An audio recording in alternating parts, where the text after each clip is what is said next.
Hola, bienvenidos a este espacio de entrevistas acá en la radio. Esta ha sido una noticia que algunos han catalogado como esperanzadora, como una noticia histórica, muy esperada de todas maneras. Lo cierto es que el ISP aprueba finalmente el uso de emergencia de la vacuna Pfizer para combatir el COVID-19. ¿Qué implicancias tiene esto? ¿Qué pasa con las otras vacunas que están en la fase 3 en nuestro país? Le agradecemos el contacto con la radio, el doctor Pablo González. Él es director ejecutivo del ensayo de la vacuna Sinovac en Chile, también académico de la Universidad Católica. ¿Cómo está, doctor? Hola, Loreto, mucho gusto, muy bien, gracias. Gracias por su tiempo también, y vamos en concreto. Se habla de este uso de emergencia que ya, como comentábamos, aprobó el ISP. En lo concreto, ¿qué implica que sea? Porque confunde mucho también a las personas, para aprovechar de aclarar este concepto, que es un uso de emergencia. Sí, un uso de emergencia es una autorización provisoria y muy específica para una población acotada que da la autoridad correspondiente del país donde se da esta autorización de emergencia. En este caso, en Chile es el ISP, quien ha autorizado el uso de esta vacuna Pfizer para que sea aplicada en poblaciones críticas que requieren de esta vacuna, dadas las circunstancias en las cuales nos encontramos por la pandemia COVID-19. En términos para aclarar también a la población, y por las dudas que ha generado esto, el tema de la confianza, ¿qué etapas? ¿Por qué se hace un uso de emergencia? ¿Y cómo, de qué forma se acota el tiempo? Porque lo comentamos en tantas ocasiones, ¿no? Las otras vacunas, a lo que estamos acostumbrados, se demoraron muchos años en desarrollarse. ¿Qué es lo que se concentra, o qué etapa se deja de hacer, alguna etapa para justamente obtener la vacuna o el uso de la vacuna? Es una muy buena pregunta. Hay que dejar en claro que no hay ninguna etapa que no se haya realizado comparado a otras vacunas. Toda vacuna pasa por una serie de etapas, al menos 4. Una fase de estudio preclínico donde se evalúa la seguridad y la eficacia de la vacuna en modelos animales, generalmente más de un modelo animal. Luego de eso, recién, si es que los resultados son favorables y demuestran una seguridad robusta de la vacuna candidata, se procede a un estudio fase clínica 1, donde se prueba en una población, un grupo muy acotado de individuos, una decena de individuos, si es que la vacuna candidata genera algún efecto adverso no deseado. Luego aprobada esa etapa y recién luego aprobada esa etapa. Estos son secuenciales, Sí. no es posible saltar de una etapa a otra en paralelo. Solo si esa etapa de seguridad es aprobada, se procede a una etapa fase clínica 2, donde se continúa evaluando parámetros de seguridad y algunos parámetros de inmunogenicidad, que significa evaluar si es que la vacuna induce lo que se quiere que induzca en la persona vacunada. Esto es los famosos anticuerpos neutralizantes o también la activación de otras células inmunes. Y esto se realiza generalmente en un centenar de personas.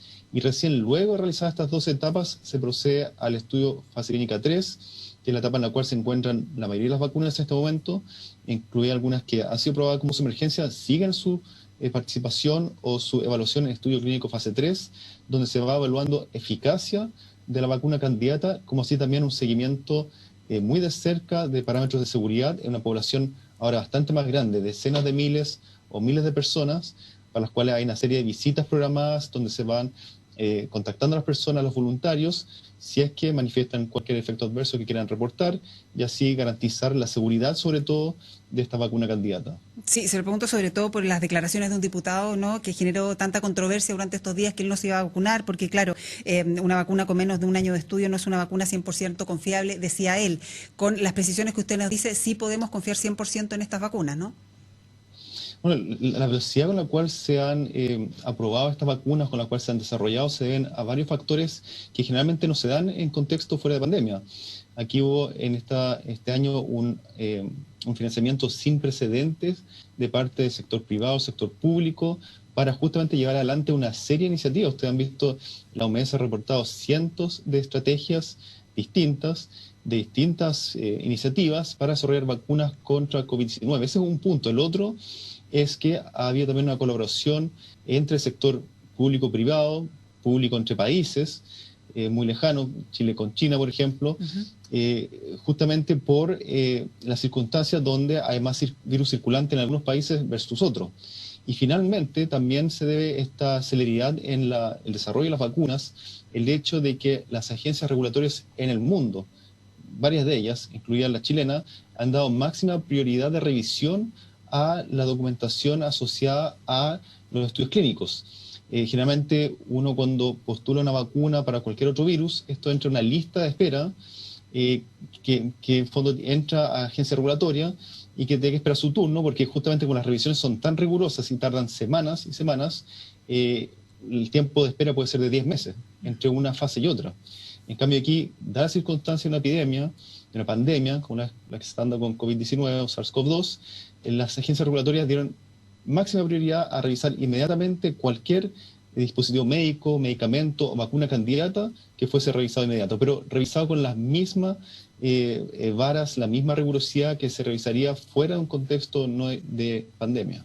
Que son el mismo proceso que van a llevar las otras vacunas que están en las distintas etapas. Por ejemplo, la Sinovac, en la que usted participa ahí como director ejecutivo de este ensayo, ¿no?, de la Sinovac en nuestro país. Porque claro, estamos hablando de la vacuna Pfizer, que ellos solicitaron justamente el uso de emergencia. ¿Ustedes con la Sinovac tienen más o menos claro alguna fecha tentativa para hacer esta solicitud? No, varias vacunas candidatas han ido paulatinamente entregando resultados de eficacia, dado justamente el desarrollo, el avance de los estudios clínicos fase 3.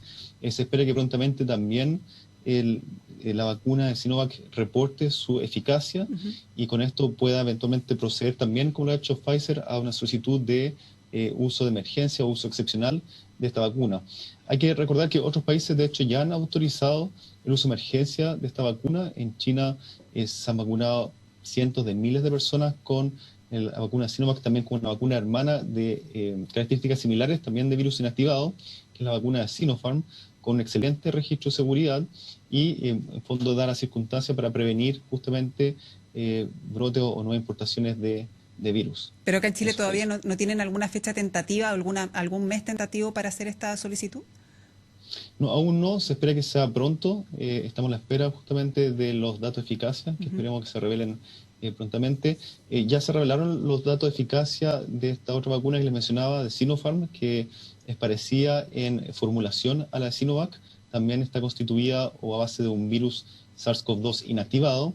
Y en el caso de la vacuna Sinopharm mostró una eficacia de 87%, 86-87%, lo cual es sumamente favorable, sabiendo que la FDA desde un 50% hacia arriba consideraba que una vacuna con esas características sería adecuado implementarla.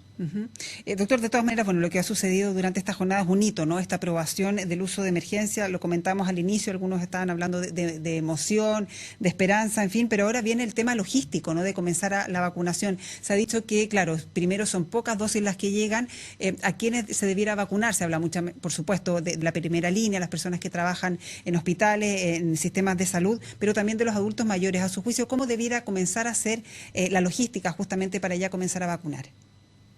Bueno, la decisión de los grupos a vacunar es resorte del CADEI, un Consejo Asesor de Vacunación y Inmunizaciones, que está bajo el Programa Nacional de Inmunizaciones dentro del MinSal, y los cuales han estudiado en base a la literatura, también a los antecedentes estadísticos nacionales, cuáles son las poblaciones de mayor riesgo a ser infectados por SARS-CoV-2 y que son a la vez también esenciales para que siga funcionando el país. Entonces, obviamente están el personal de salud dentro del grupo prioritario, también hay personas que tienen alta exposición el día a día, fondo de funciones críticas de transporte, también abastecimiento, y obviamente también son de mucho interés la población de adultos mayores, porque son una población de particular riesgo de manifestación severa de enfermedad por SARS-CoV-2, y por tanto, por ello también se han incluido dentro del grupo prioritario.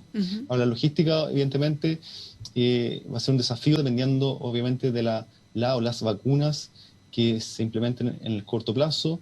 Ustedes bien saben, hay vacunas que requieren una cadena de frío excepcional, que no es común en las vacunas, temperaturas de menos 70 grados, menos 60 grados, eso tiene una logística muy compleja, para la cual se están preparando sobre todo las líneas aéreas, que son las que van a tener que transportar estas vacunas alrededor del mundo, pero también hay una serie de otras vacunas más tradicionales, incluida la de Sinovac, por ejemplo, que requieren las cadenas de frío tradicionales que se utilizan para la mayoría de las vacunas, que son entre 2 y 8 grados, la verdad, la temperatura de un refrigerador común. Esa es una de las grandes ventajas, ¿no?, de esa vacuna en comparación a esta, la de Pfizer, ¿no? Así es algo que facilita, en el fondo, la administración o la entrega oportuna de este tipo de vacuna. Ujú. Doctor, también preguntarle porque se ha dicho, claro, son muy pocas las unidades que van a llegar, muy pocas en comparación a todas las que necesitamos. Se habla de una primera entrega de 50.000 dosis, de entregar por regiones, en particular las regiones más afectadas, la metropolitana, la de Magallanes, el Biobío y Araucanía. ¿Está en esa dirección, al menos también lo que ha sucedido en otros países, de ir también localizando, focalizando por lugares la entrega de estas vacunas? Sin duda, hay que hacer llegar las vacunas a quienes más lo necesitan, sea donde estén en el país, y para eso va a haber que trabajar en la logística que implica esa distribución oportuna y adecuada, preservando de la mejor manera las condiciones de la vacuna para que quienes necesitan esta vacuna la reciban a tiempo. Ujú. Y algo que nos consultan mucho los auditores, claro, se necesita la vacuna, ¿no? Pero a muchos nos preguntan ya, ¿qué pasa si yo soy de los primeros vacunados y después empiezan a llegar todas estas otras vacunas que están en proceso? ¿Una persona eventualmente se podría vacunar con 2 vacunas? Eso es algo que no está determinado aún con claridad.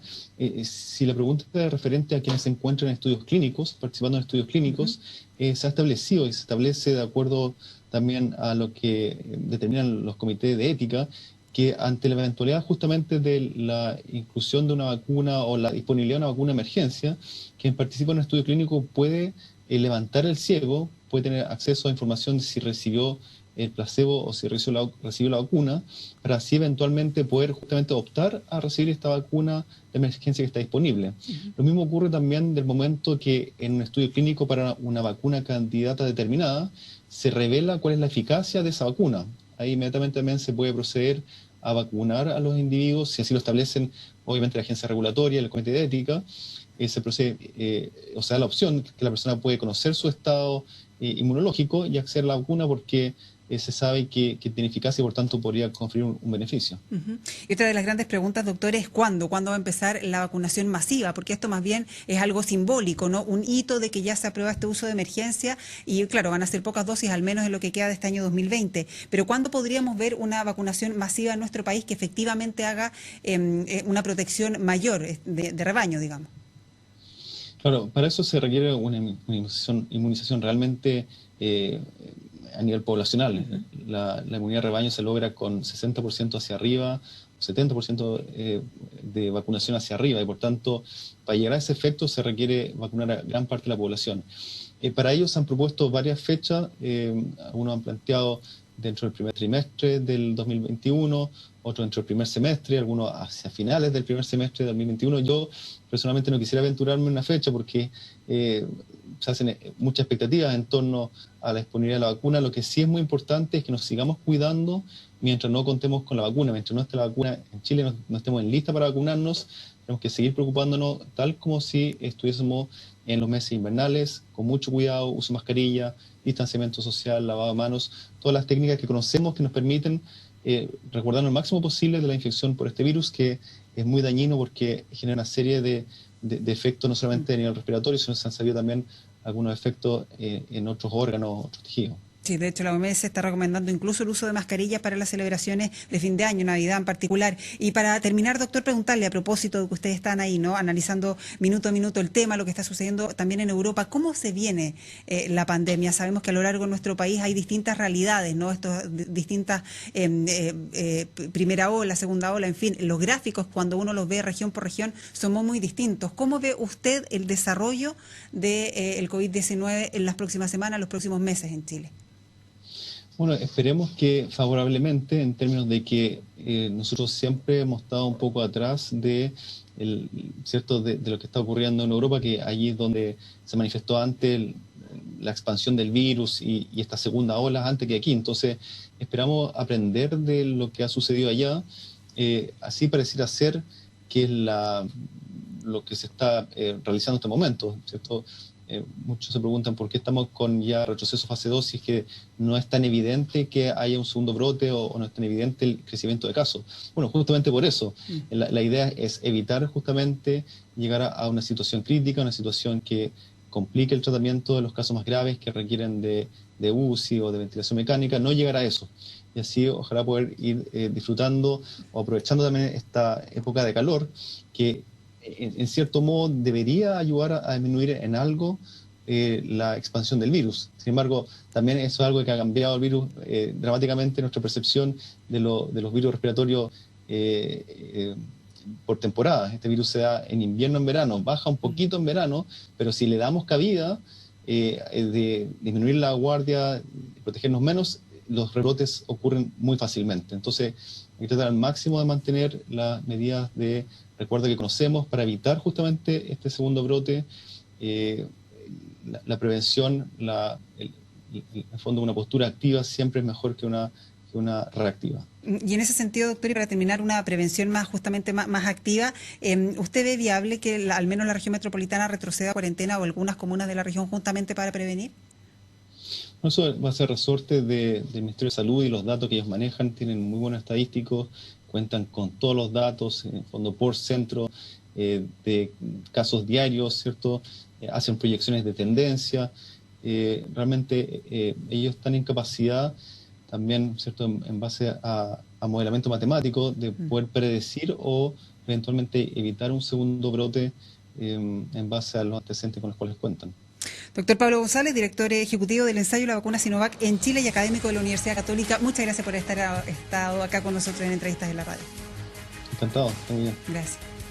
Muchas gracias a ustedes también por acompañarnos. Recuerde visitar todas las plataformas de BioBio La Radio.